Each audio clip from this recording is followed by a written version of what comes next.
Évidemment qu'il y aura assez d'énergie, à condition évidemment qu'on change la façon dont on pense aujourd'hui, c'est-à-dire de croire que tout le monde aura une voiture en 2050, que tout le monde aura peut-être un frigo, voire deux, parce qu'il y a toujours des restes pour l'hiver, etc. Enfin, c'est juste que la conception du monde qu'on a aujourd'hui, elle ne fonctionnera clairement pas en 2050. Et voilà. Il faut le dire. Voilà, il faut le dire. Mais c'est vrai qu'aujourd'hui, vous, la façon dont vous concevez le monde, c'est de dire tel qu'il est aujourd'hui, il faut le reproduire en 2050 et donc multiplier par le nombre de personnes qu'on sera. Ça ne marchera pas. Absolument.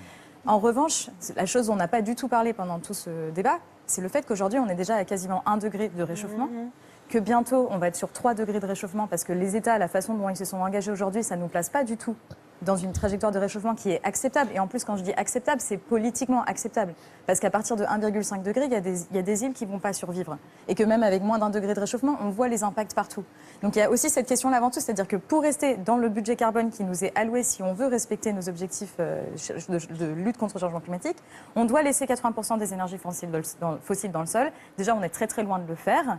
Ensuite se pose la question des énergies de transition, mais à condition que ça reste des énergies de transition. Et le problème du lobby gazier aujourd'hui, c'est qu'il n'a pas l'intention de le faire sur peut-être 10 ou 20 ans. C'est d'en faire l'énergie pour le long terme, le charbon propre. Enfin, tout ça, c'est en train de prendre toute la place, tout notre espace mental, au lieu de penser à justement qu'est-ce qui vient après, c'est-à-dire un mix d'énergie renouvelable et de sobriété énergétique et de juste réfléchir le monde différemment. Et aujourd'hui, ça se voit dans la négociation. On freine la transition, on met en place plein de fausses solutions, on nous parle de biocarburants.